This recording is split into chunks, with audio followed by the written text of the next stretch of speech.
नमस्कार शिवाय दोस्तों, मैं हूं राजस सिंह, मोटिवेशनल स्पीकर राजस सिंह, और आज फिर इस वीडियो के माध्यम से आप सबके सामने उपस्थित हुए हैं। तो आज हम जिस टॉपिक पे बात करने वाले हैं वो है बहुत ही इंपॉर्टेंट टॉपिक मेरे लिए और आप सबके लिए भी, वो है गुरुजी। क्या हमारे जिंदगी में, हमारे जीवन में गुरु होना आवश्यक है, जरूरी है?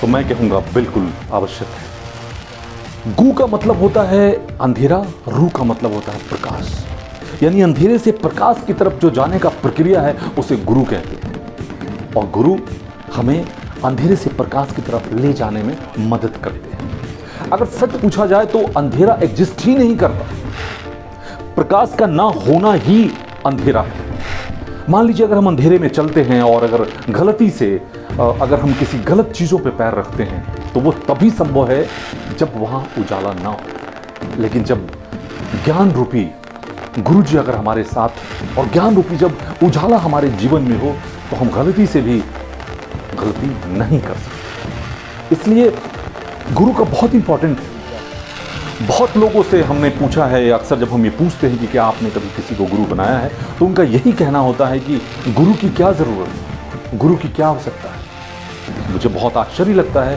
कि वो इस तरह की बातें क्यों करते हैं, क्योंकि मतलब ये तो अज्ञानता का पराकाष्ठा है।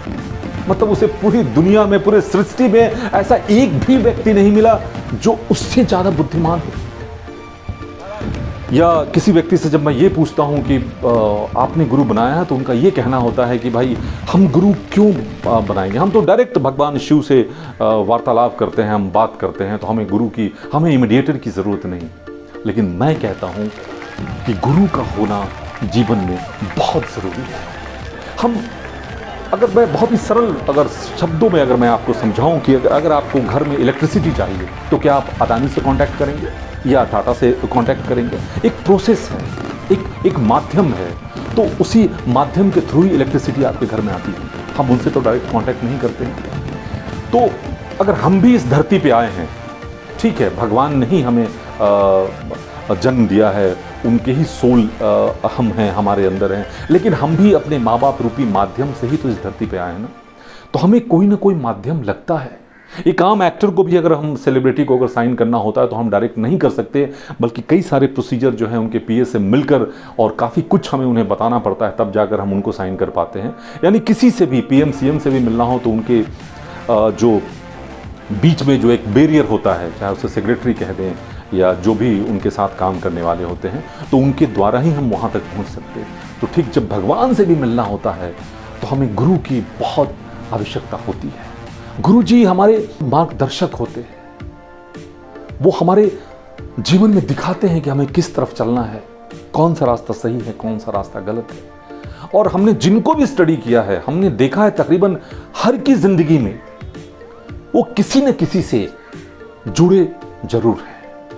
अगर हम माइक्रोसॉफ्ट के जो फाउंडर हैं बिल गेट्स, वो भी यहाँ इंडिया आए थे और कैंची धाम गए थे। कैंची धाम एक नैनीताल में स्थित है, और वहाँ पे जो गुरुजी हैं नीम करोली बाबा, उससे वो मिले थे, उन्होंने उनसे शिक्षा दीक्षा ली थी।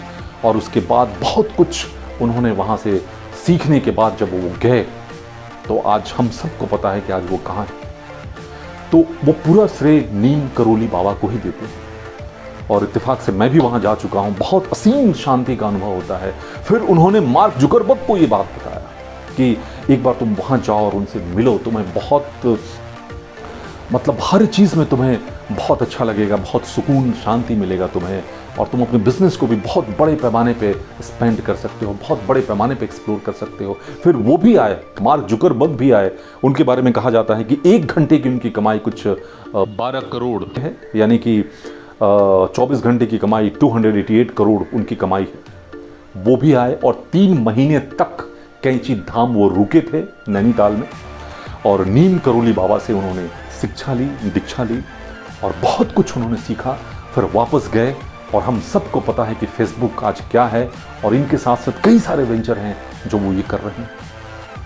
अगर हम कबीरदास की बात करें तो उनके भी गुरु थे, नरसिंह जी उनके गुरु थे।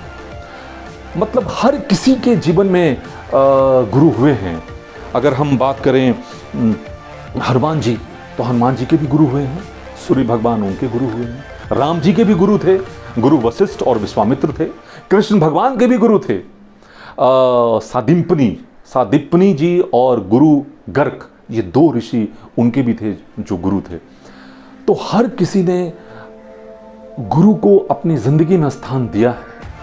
विवेकानंद को आप सभी जानते होंगे, उन्होंने भी जो गुरु बनाया था वो रामकृष्ण परमहंस जी को बनाया था। कृष्ण परमहंस जी के भी जो गुरु थे वो तोतापुरी थे। इतिहासकारों का ये कहना है या शास्त्रों में लिखा हुआ है कि रामकृष्ण परमहंस जब चाहते तब काली जी से बात कर सकते थे, जब चाहे तो उनसे मिल सकते थे। लेकिन इसके बावजूद भी काली जी ने उन्हें कहा कि तुम्हारा जीवन अभी भी सफल नहीं है जब तक कि तुम गुरु ना बनाओ। तो उन्होंने कहा कि ठीक है, आप ही बता दीजिए कि हम किसी गुरु हम बनाएंगे। तो फिर माँ काली ने उन्हें बताया कि इस तरीके से, इस दिशा में जब आप जाओगे तो इस तरीके से एक इंसान मिलेंगे, मतलब पूरा उनका हुलिया बताया गया, और तुम जाकर उन्हें अपना गुरु मान लो। तोतापुरी उनका नाम है। जब वो वहाँ गए तो उन्हें बड़ा आश्चर्य हुआ कि सूर्योदय के बाद भी वो सोए हुए थे और शिवलिंग पे उन्होंने पैर रखा था। तो बहुत असमंजस में पड़ गए कि मैं कैसे इनको गुरु बोलूं या इनको मानूं, कुछ समझ में नहीं आ रहा था। कि तोतापुरी जी ने उनसे कहा कि काली जी ने तुम्हें भेजा है ना? तो रामकृष्ण परमहंस जी ने कहा कि हाँ, बट वो काफ़ी आश्चर्यचकित हो गए कि उन्हें कैसे पता चला। तो उन्होंने कहा तुम ये सोच रहे हो कि सूर्योदय के बाद भी मैं सोया हुआ हूँ, अभी तक उठा नहीं हूँ, और वो भी अपने पैर जो हैं वो हम शिवलिंग पे हमने रखा है। तो एक काम करो, तुम्हें लगता है जिधर भगवान नहीं है उधर पैर रख दो उठाकर, क्योंकि मैं खुद उठा नहीं सकता। तो रामकृष्ण परमहंस जी पैर उठाकर जिधर रखते उधर ही शिवलिंग प्रकट हो जाता, जिधर रखते उधर ही शिवलिंग प्रकट हो जाता।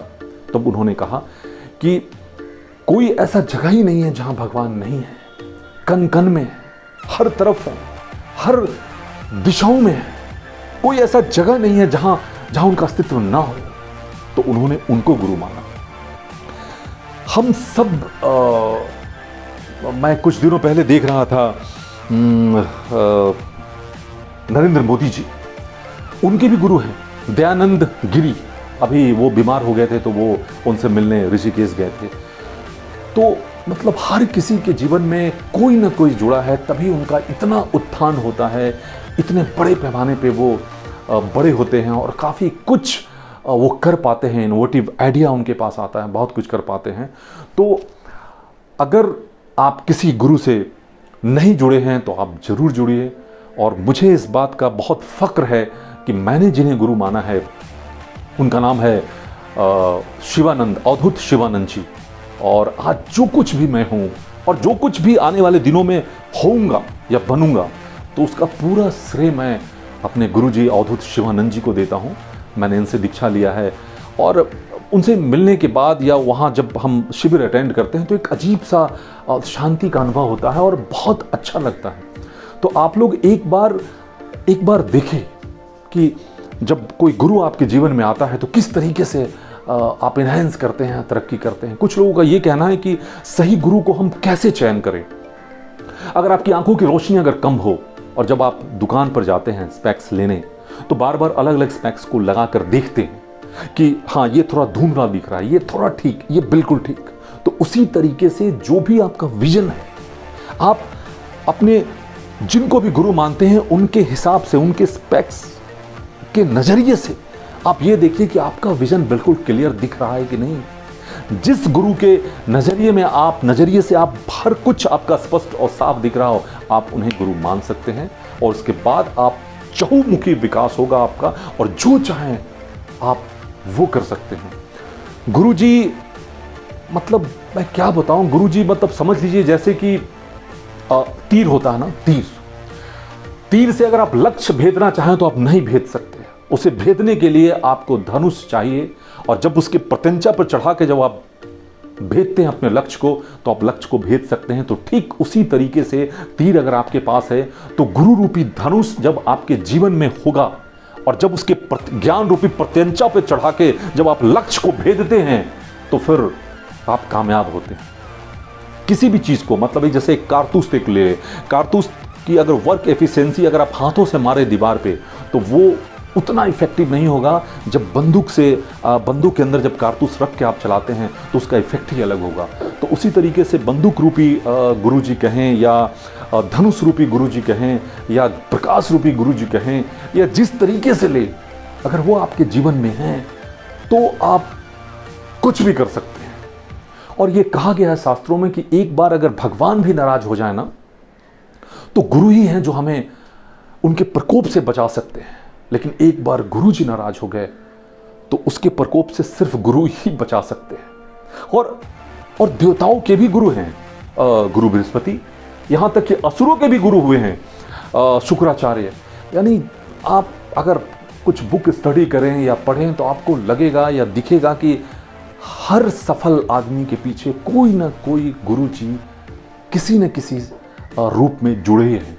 चाहे आप जैन धर्म को ले लें, उसमें भी बहुत सारे गुरु हैं, या ईसाई धर्म ले लें, मतलब हर धर्म के पैगंबर हैं, मतलब जो लोग उनसे जुड़े हैं और उनकी बातों को सुनते हैं, अपनी ज़िंदगी में उसे उतारते हैं, इम्प्लीमेंट करते हैं और फिर काफ़ी आगे जाते हैं।